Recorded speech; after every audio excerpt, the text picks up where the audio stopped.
So I just saw the new Demon Slayer movie, and I want to give you guys my out of the theater real quick thoughts on it.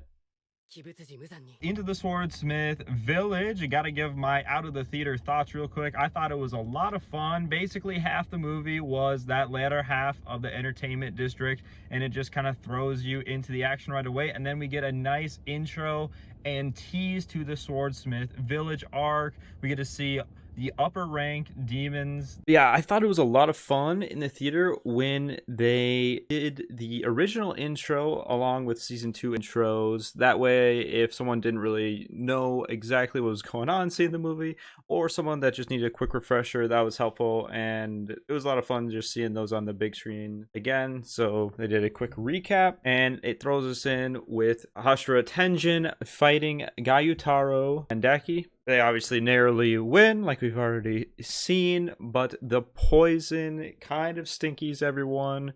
But Nezuko comes clutch with her blood demon art, burning the poison out of Inosuke, who was stabbed in the heart and somehow survived. Well, technically not in the heart because he's just built different. And along with Tengen, after everyone's more or less safe, we re-get the scene with Gyutaro and Daki before they're demons and how they come to be and whatnot. Really a tragedy of two siblings. And Tengen and his 3 wives go on to retire. And then from there, we get a bit of a break, and the second half of the movie introduces us to the Swordsmith arc, more or less the first episode of season 3. And really the first bit of new content we get to see is them introducing the rest of the upper rank or upper moon demons, and this is mostly from the perspective of Akaza, the demon that slayed Rengoku in the Mugen Train arc and movie, which was very sad. There's definitely a couple interesting figures between those upper rank demons, but obviously the upper rank one caught my attention the most. He has a similar resemblance to maybe that of a former demon slayer himself, when he was a human at least, and potentially even a sun breather. So Tanjiro is in a coma, and while he's in this coma, he has this dream, and we get a mysterious figure that has a similar resemblance to a certain sun breathing user. I don't want to go too deep into spoilers, and I don't know too much myself as I have not read the manga and don't want to spoil it for myself of some sorts. And then Tanjiro wakes up, and we find out he's been out for 2 months. And Zenitsu and Inosuke have already woken up, and we get a funny scene. Inosuke is like on the ceiling, and nobody knows. That was really funny.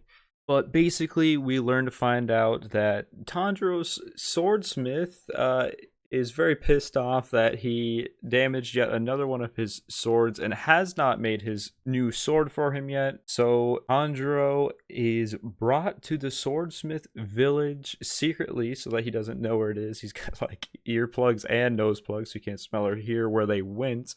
And that is where we find out that the Hashira Mitsuri is there as well. Tanjiro visits the hot spring, and after that he gets some good meals in when he then starts to go find this so-called secret power that Mitsuri teased to him.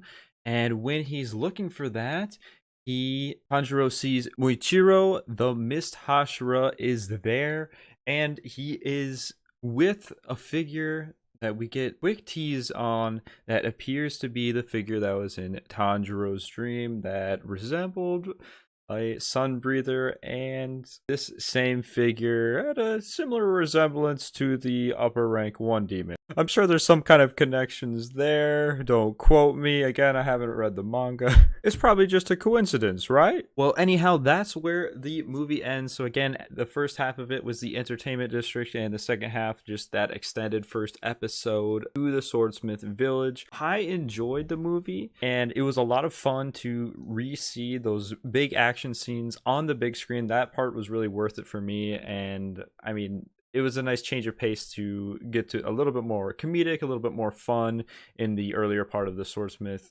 Village arc. If you are okay with rewatching some of the stuff you've already seen, I'd say it's worth it to go see the movie if you're okay with rewatching, just because the animation just looks so nice on the big screen itself. And it was a decent amount of new content, though it's more of a tease, if anything, to what's to come with season 3 and the rest of the Swordsmith Village arc. Overall, I had a lot of fun with it, and I'm excited to see where it takes us. This is technically the first anime video on my channel, but I hope to cover more of it in the future.